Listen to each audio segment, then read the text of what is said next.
Historia del siglo XX.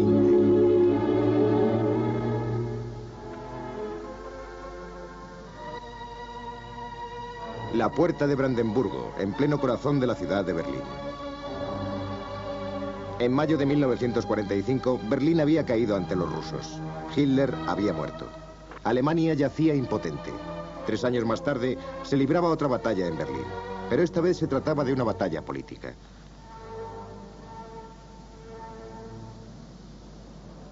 Cerca del aeropuerto de Tempelhof, en Berlín, se alza un monumento. Está dedicado a las 79 personas que murieron en la lucha por mantener la ciudad abierta a Occidente.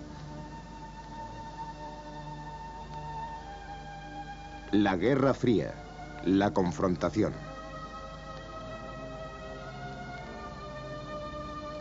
En 1945, Berlín parecía una ciudad fantasma, y era una ciudad dividida.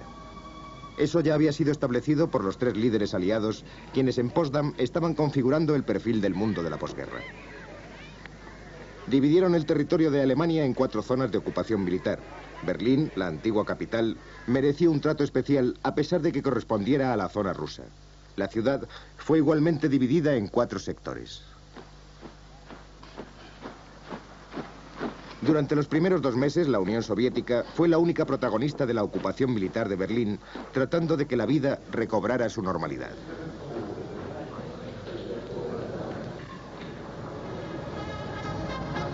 El 1 de julio de 1945, las guarniciones británicas, americanas y francesas ocuparon sus respectivos sectores.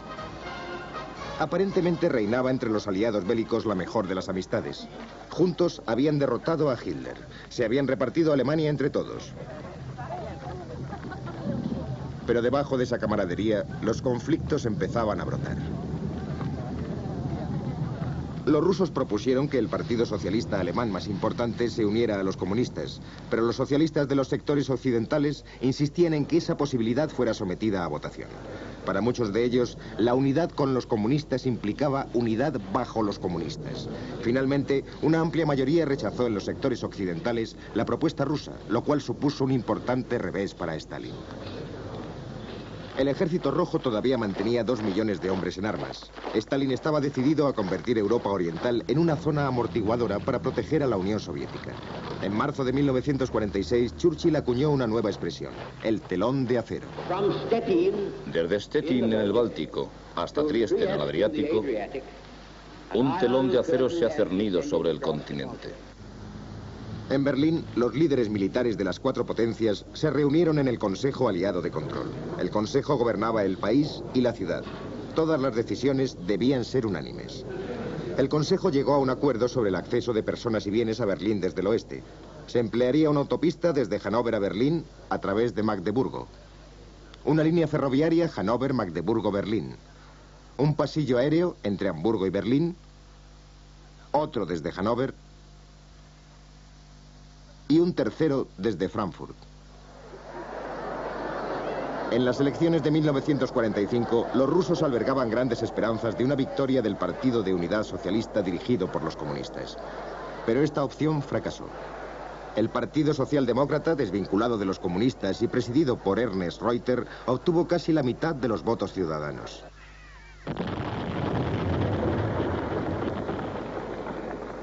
La reconstrucción acababa de comenzar.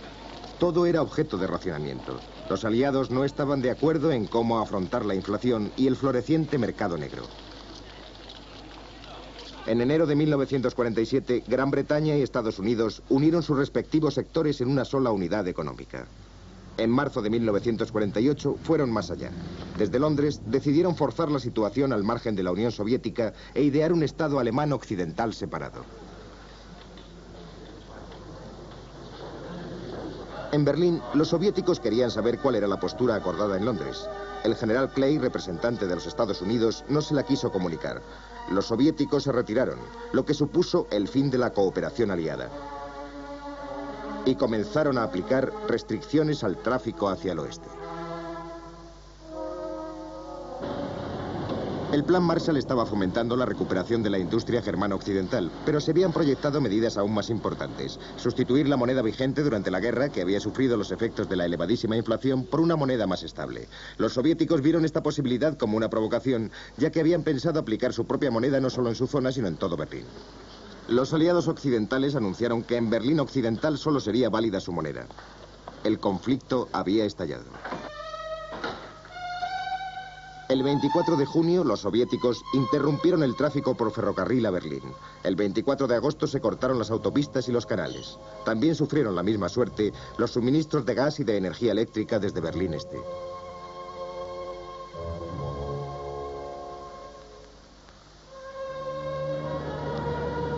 Todo hacía pensar que los berlineses residentes en los sectores occidentales iban a afrontar un duro invierno.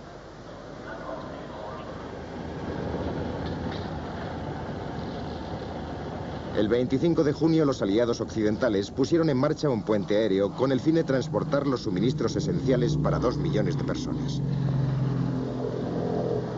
El servicio comenzaba cuando se te asignaba un avión. Tan pronto como había sido cargado, despegabas de Fondorf, aterrizabas en Gato, descargabas, regresabas y esperabas de nuevo a que tu avión fuera cargado. Te correspondían 3 trayectos y después tenías derecho a 24 horas de descanso. Era muy importante calcular exactamente tus tiempos cuando embocabas la pista, porque había otro aparato aterrizando con 30 segundos de diferencia y al mismo nivel, con una visibilidad muy entorpecida por las nubes, con lo que si no ajustabas tu velocidad o no veías el terreno, te pasabas del límite y no había otra referencia que te permitiera dar la vuelta e intentarlo de nuevo. Tenías que volver a tu base. Uno de mis días libres por la tarde estaba sentado fuera en el aeródromo de Bondorf. Había una nube muy baja y llovía, y pude presenciar a través de una ranura de la nube esta procesión constante con 30 segundos de diferencia de los aparatos que tomaban tierra. Mientras unos aterrizaban, otros ya estaban despegando. Se deslizaban sin pausa sobre la pista. La impresión general era de un flujo constante de mercancías que no tenía fin día y noche. 5.000 toneladas diarias de víveres, carbón, petróleo, transportadas a pesar de la meteorología y de los accidentes. Se cumplen 100 días del bloqueo soviético, pero Moscú no había contado con la firmeza de los aliados occidentales ni con la voluntad del pueblo de Berlín. Si el bloqueo soviético obstruye los transportes, la gente camina. Si el bloqueo soviético corta el suministro de gas, la gente se acostumbra a cocinar lentamente. Si el bloqueo soviético impone la oscuridad, la gente se acostumbra a la luz de las velas. Los rusos mantuvieron la presión política. El ayuntamiento de Berlín seguía reuniéndose en el sector soviético hasta que las masas filocomunistas asediaron su sede. Fue entonces cuando el ayuntamiento se trasladó a los sectores occidentales y continuó sus reuniones. El 5 de septiembre, los socialdemócratas convocaron una manifestación multitudinaria. El alcalde Reuter se dirigió a 350.000 berlineses. Los pueblos de América, Gran Bretaña, Francia e Italia miran hacia Berlín. Están convencidos de que esta ciudad y sus ciudadanos no deben ser marginados o abandonados. La actitud de los berlineses, que nunca cayeron en el pánico, así como los suministros aliados, fueron demasiado para los soviéticos. No podían aplastar Berlín Occidental en el terreno económico. Tampoco estaba a su alcance la victoria política. Stalin tenía sus propios problemas y no estaba en condiciones de luchar. En enero de 1949, Stalin afirmó que estaban dispuestos a negociar y el 5 de mayo concluyó el bloqueo.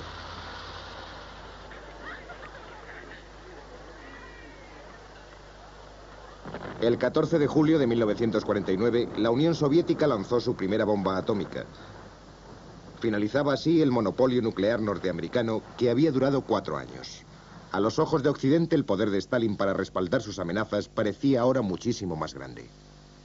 12 naciones componen el Frente Unido que se extiende desde el Trópico de Cáncer hasta el Polo Norte.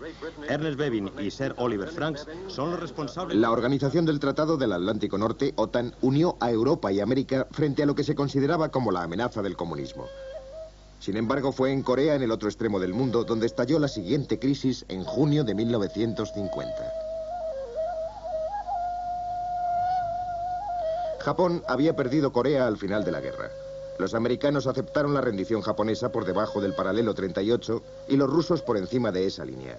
Corea del Norte se convirtió en un país comunista, mientras el sur establecía una especie de democracia. Cada jefe de Estado proclamó su derecho a gobernar toda la península.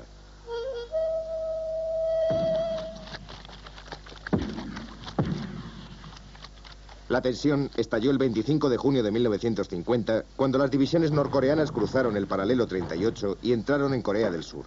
Los surcoreanos apelaron a las Naciones Unidas. De acuerdo con la propuesta americana, el Consejo de Seguridad de la ONU decidió inmediatamente apoyar a Corea del Sur. Si no hubiera sido porque los soviéticos estaban en aquel momento boicoteando dicho consejo, el plan habría sido sin duda vetado por la delegación soviética.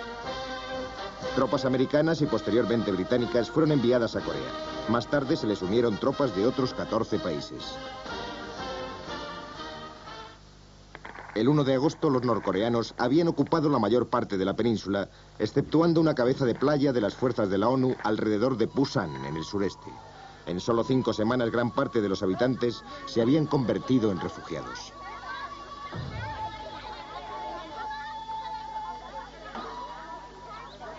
El bombardeo americano sobre las tropas norcoreanas destacadas agravó más la miseria civil.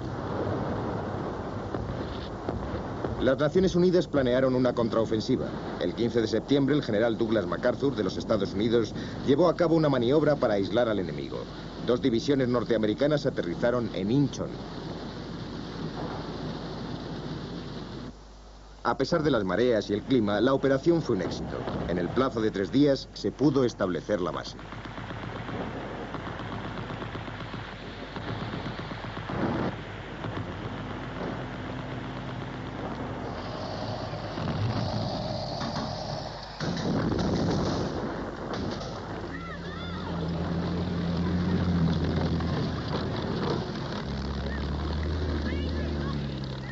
Atrapado entre Incheon y el ataque de las tropas de la ONU desde el sur, el ejército norcoreano se deshizo.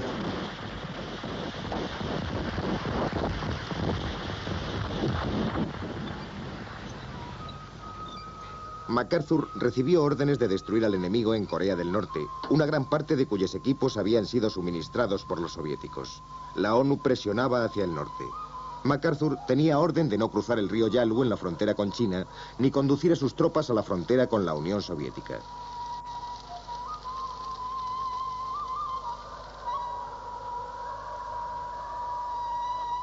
Al líder chino, Mao Zedong, le preocupaba mientras tanto el destino de un país comunista como Corea del Norte y también la seguridad de China. Mientras MacArthur seguía avanzando, 200.000 chinos entraron en Corea del Norte. El 24 de noviembre los 2 frentes se encontraron. El avance de MacArthur se convirtió en retirada. El presidente norteamericano Truman se dirigió al Consejo de Seguridad en busca de una salida a la situación. Si esta agresión tiene éxito en Corea, es muy posible que se extienda a toda Asia y Europa, así como a este hemisferio. Nos hemos comprometido a defender la causa de un mundo en paz y justicia a través de las Naciones Unidas. Sin embargo, no existe ningún indicio que demuestre la voluntad de China de participar en este proceso. El representante soviético exigió que las tropas de las Naciones Unidas se retiraran. Entre los soldados británicos que intentaban frenar el avance chino estaba Jack Hawks. Nos encontrábamos en la orilla sur del río Imjin. Tomamos nuestras posiciones en las colinas que lo rodeaban. Allí esperamos y observamos. A medida que se acercaba la noche, éramos conscientes de que los chinos estaban allí. Les podíamos oír. Estaban conversando, gritándose entre ellos para mantener la calma, porque sin duda estaban tan asustados como nosotros. Entonces se oyeron una serie de toques de corneta, silbidos. Este era su método, y así continuó durante toda la noche. A la mañana siguiente, el ayudante, que ya no podía soportar esos discontinuos toques de corneta, me dijo: ¿tenemos nosotros una corneta? Yo le contesté: creo que el tambor mayor tiene una, señor. Él replicó: pues dígale que la toque. Yo le dije: ¿qué quiere que toque? Y él me contestó: cualquier cosa menos a retirada. Más tarde, durante la noche del domingo, llegaron. Y lo hicieron en masa. Debían tener unos contingentes ilimitados. Finalmente, después de 3 días y noches luchando, un cálculo rápido de las municiones reveló que solo nos quedaban 3 rondas por soldado. La brigada comunicó al coronel el permiso para evacuar la colina.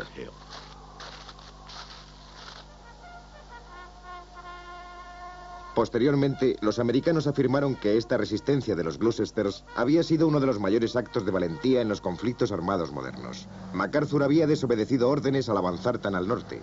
Truman decidió relevarle. Lamento enormemente verme obligado a tomar esta decisión.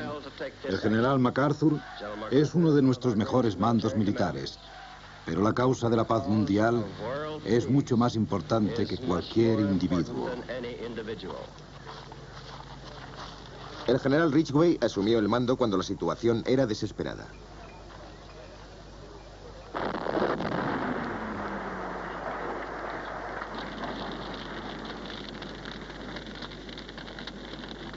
Las tropas de las Naciones Unidas establecieron un frente definitivo de defensa y lo mantuvieron.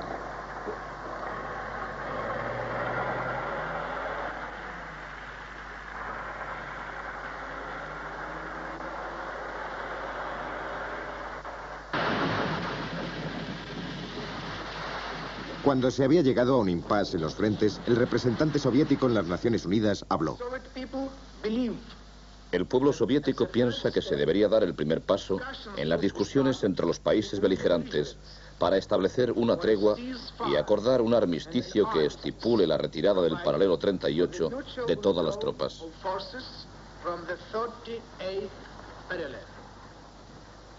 En una casa de té de Quisson, el 10 de julio de 1951, se iniciaron las conversaciones para el alto el fuego.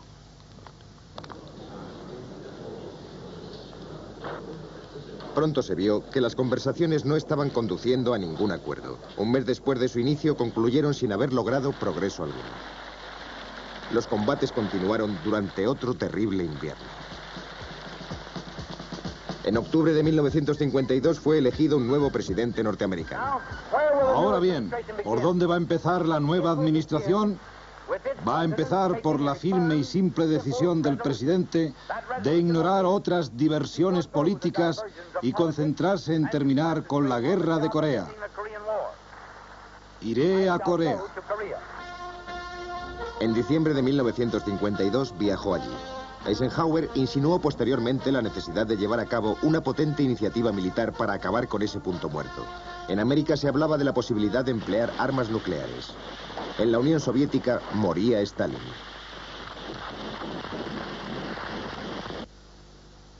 Las conversaciones para la tregua se reanudaron en Panmunjom en abril de 1953. Esta vez sí consiguieron hacer progresos. Pero Syngman Rhee, presidente de Corea del Sur, introdujo algunas cuestiones conflictivas. Rhee exigía un ejército surcoreano de 20 divisiones entrenado por los americanos. También pedía la reunificación del norte y el sur. Los surcoreanos perdieron aún más soldados antes de que Rhee aceptara finalmente firmar el armisticio. El 13 de julio de 1953 se firmó en Panmunjom un armisticio que se basaba en una zona desmilitarizada a lo largo de la frontera entre el norte y el sur.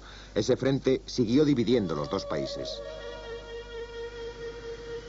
Una vez más, la Unión Soviética y los Estados Unidos habían eludido el enfrentamiento directo. La lucha y la destrucción se circunscribieron a una pequeña península, pero a costa de millones de vidas, tanto civiles como militares.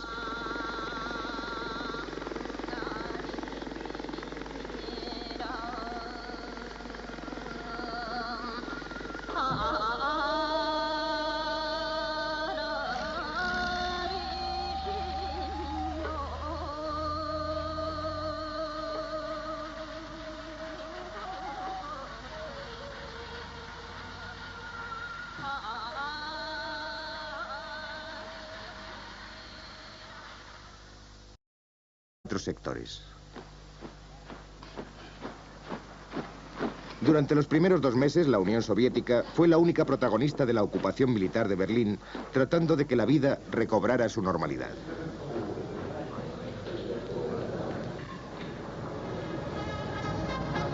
El 1 de julio de 1945, las guarniciones británicas, americanas y francesas ocuparon sus respectivos sectores. Aparentemente reinaba entre los aliados bélicos la mejor de las amistades. Juntos habían derrotado a Hitler. Se habían repartido Alemania entre todos. Pero debajo de esa camaradería, los conflictos empezaban a brotar.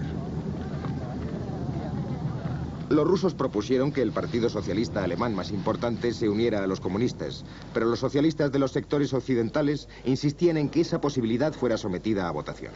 Para muchos de ellos, la unidad con los comunistas implicaba unidad bajo los comunistas. Finalmente, una amplia mayoría rechazó en los sectores occidentales la propuesta rusa, lo cual supuso un importante revés para Stalin. El Ejército Rojo todavía mantenía 2 millones de hombres en armas. Stalin estaba decidido a convertir Europa Oriental en una zona amortiguadora para proteger a la Unión Soviética. En marzo de 1946, Churchill acuñó una nueva expresión, el telón de acero. Desde Stettin en el Báltico hasta Trieste en el Adriático, un telón de acero se ha cernido sobre el continente. En Berlín, los líderes militares de las 4 potencias se reunieron en el Consejo Aliado de Control. El Consejo gobernaba el país y la ciudad. Todas las decisiones debían ser unánimes. El Consejo llegó a un acuerdo sobre el acceso de personas y bienes a Berlín desde el oeste. Se emplearía una autopista desde Hannover a Berlín a través de Magdeburgo. Una línea ferroviaria Hannover-Magdeburgo-Berlín. Un pasillo aéreo entre Hamburgo y Berlín. Otro desde Hannover. Y un tercero desde Frankfurt. En las elecciones de 1945, los rusos albergaban grandes esperanzas de una victoria del Partido de Unidad Socialista dirigido por los comunistas. Pero esta opción fracasó. El Partido Socialdemócrata, desvinculado de los comunistas y presidido por Ernst Reuter, obtuvo casi la mitad de los votos ciudadanos.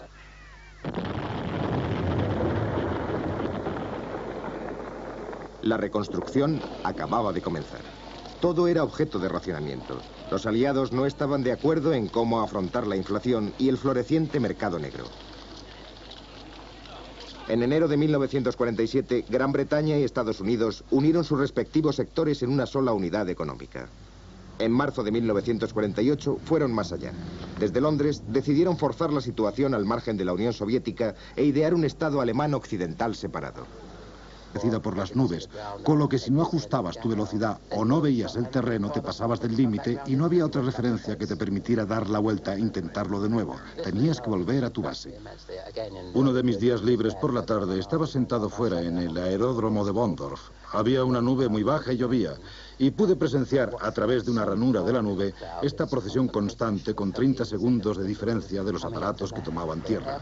Mientras unos aterrizaban, otros ya estaban despegando. Se deslizaban sin pausa sobre la pista. La impresión general era de un flujo constante de mercancías que no tenía fin día y noche. 5.000 toneladas diarias de víveres, carbón, petróleo, transportadas a pesar de la meteorología y de los accidentes. Se cumplen 100 días del bloqueo soviético, pero Moscú no había contado con la firmeza de los aliados occidentales ni con la voluntad del pueblo de Berlín.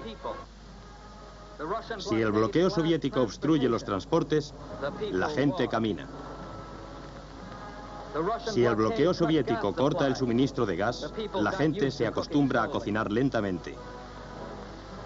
Si el bloqueo soviético impone la oscuridad, la gente se acostumbra a la luz de las velas. Los rusos mantuvieron la presión política. El ayuntamiento de Berlín seguía reuniéndose en el sector soviético hasta que las masas filocomunistas asediaron su sede. Fue entonces cuando el ayuntamiento se trasladó a los sectores occidentales y continuó sus reuniones.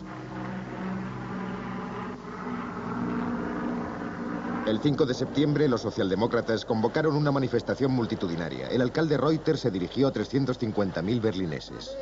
Los pueblos de América, Gran Bretaña, Francia e Italia miran hacia Berlín. Están convencidos de que esta ciudad y sus ciudadanos no deben ser marginados o abandonados. La actitud de los berlineses, que nunca cayeron en el pánico, así como los suministros aliados, fueron demasiado para los soviéticos. No podían aplastar Berlín Occidental en el terreno económico. Tampoco estaba a su alcance la victoria política. Stalin tenía sus propios problemas y no estaba en condiciones de luchar. En enero de 1949, Stalin afirmó que estaban dispuestos a negociar y el 5 de mayo concluyó el bloqueo.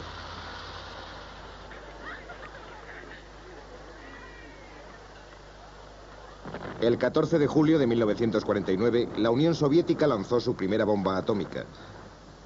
Finalizaba así el monopolio nuclear norteamericano que había durado 4 años. A los ojos de Occidente, el poder de Stalin para respaldar sus amenazas parecía ahora muchísimo más grande. 12 acuerdo en cómo afrontar la inflación y el floreciente mercado negro.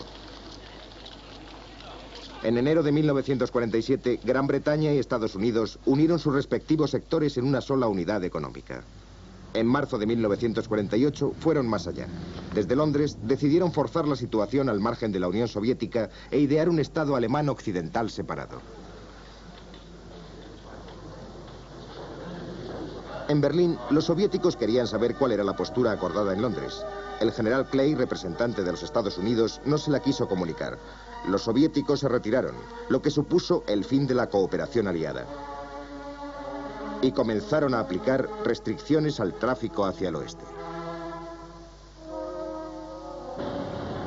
El Plan Marshall estaba fomentando la recuperación de la industria germano-occidental, pero se habían proyectado medidas aún más importantes. Sustituir la moneda vigente durante la guerra, que había sufrido los efectos de la elevadísima inflación, por una moneda más estable. Los soviéticos vieron esta posibilidad como una provocación, ya que habían pensado aplicar su propia moneda no solo en su zona, sino en todo Berlín. Los aliados occidentales anunciaron que en Berlín Occidental solo sería válida su moneda. El conflicto había estallado. El 24 de junio, los soviéticos interrumpieron el tráfico por ferrocarril a Berlín. El 24 de agosto se cortaron las autopistas y los canales. También sufrieron la misma suerte los suministros de gas y de energía eléctrica desde Berlín Este.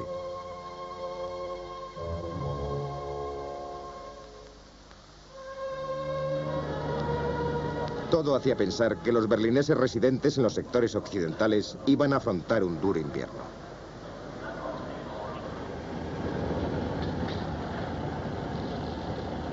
El 25 de junio, los aliados occidentales pusieron en marcha un puente aéreo con el fin de transportar los suministros esenciales para 2 millones de personas. El servicio comenzaba cuando se te asignaba un avión.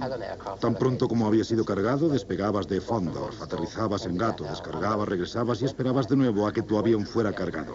Te correspondían 3 trayectos y después tenías derecho a 24 horas de descanso. Era muy importante calcular exactamente tus tiempos cuando embocabas la pista, porque había otro aparato aterrizando con 30 segundos de diferencia y al mismo nivel, con una visibilidad muy entorpecida por las nubes, con lo que si no ajustabas tu velocidad o no veías el terreno, te pasabas del límite y no había otra referencia que te permitiera dar la vuelta e intentarlo de nuevo. Tenías que volver a tu base. Uno de mis días libres por la tarde estaba sentado fuera en el aeródromo de Bondorf. Había una nube muy baja y llovía. Y pude presenciar, a través de una ranura de la nube, esta procesión constante con 30 segundos de diferencia de los aparatos que tomaban tierra. Mientras unos aterrizaban, otros ya estaban despegando. Se deslizaban sin pausa sobre la pista. La impresión general... El Consejo de Seguridad de la ONU decidió inmediatamente apoyar a Corea del Sur. Si no hubiera sido porque los soviéticos estaban en aquel momento boicoteando dicho consejo, el plan habría sido sin duda vetado por la delegación soviética. Tropas americanas y posteriormente británicas fueron enviadas a Corea. Más tarde se les unieron tropas de otros 14 países. El 1 de agosto los norcoreanos habían ocupado la mayor parte de la península, exceptuando una cabeza de playa de las fuerzas de la ONU alrededor de Pusan, en el sureste. En solo 5 semanas gran parte de los habitantes se habían convertido en refugiados.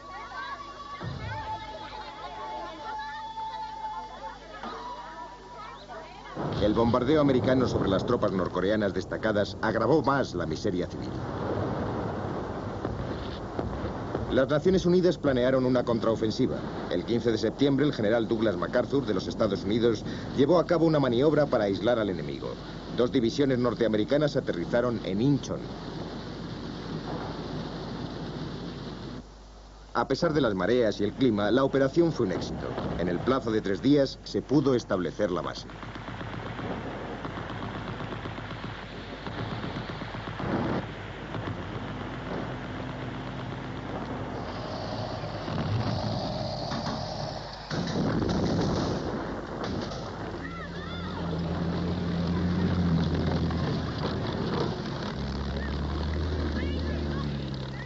Atrapado entre Inchón y el ataque de las tropas de la ONU desde el sur, el ejército norcoreano se deshizo.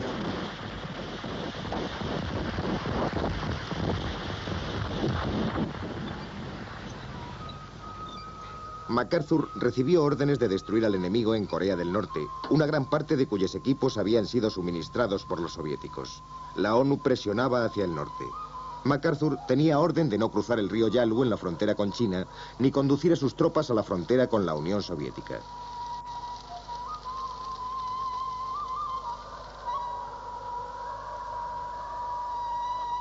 Al líder chino, Mao Zedong, le preocupaba mientras tanto el destino de un país comunista como Corea del Norte y también la seguridad de China.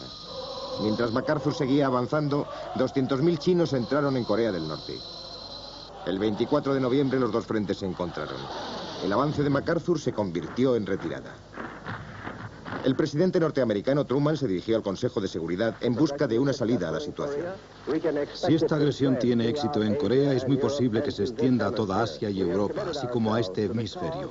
Nos hemos comprometido a defender la causa de un mundo en paz y justicia a través de las Naciones Unidas. Sin embargo, no existe ningún indicio que demuestre la voluntad de China de participar en este proceso.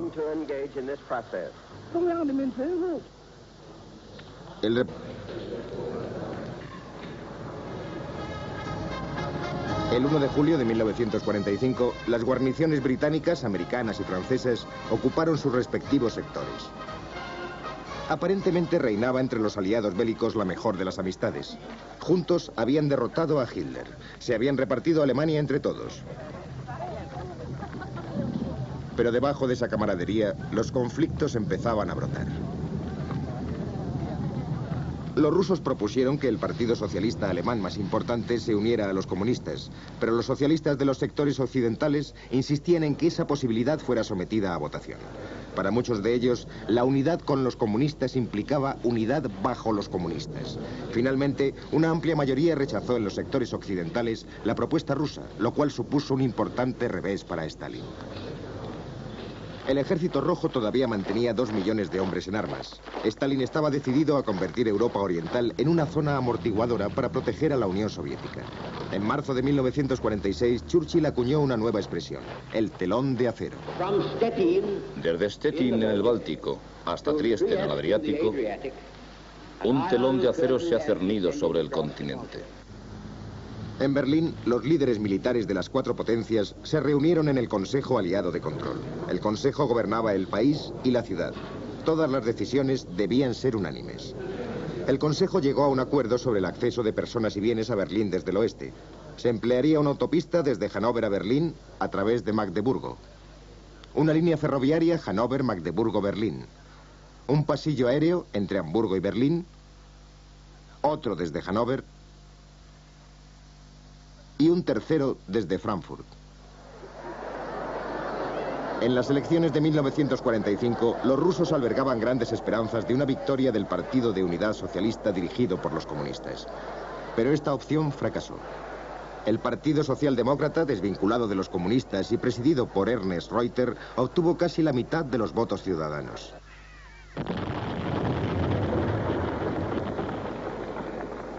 La reconstrucción acababa de comenzar. Todo era objeto de racionamiento. Los aliados no estaban de acuerdo en cómo afrontar la inflación y el floreciente mercado negro. En enero de 1947, Gran Bretaña y Estados Unidos unieron sus respectivos sectores en una sola unidad económica. En marzo de 1948 fueron más allá. Desde Londres decidieron forzar la situación al margen de la Unión Soviética e idear un Estado alemán occidental separado.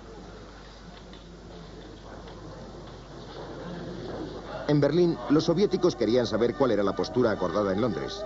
El general Clay, representante de los Estados Unidos, no se la quiso comunicar. Los soviéticos se retiraron, lo que supuso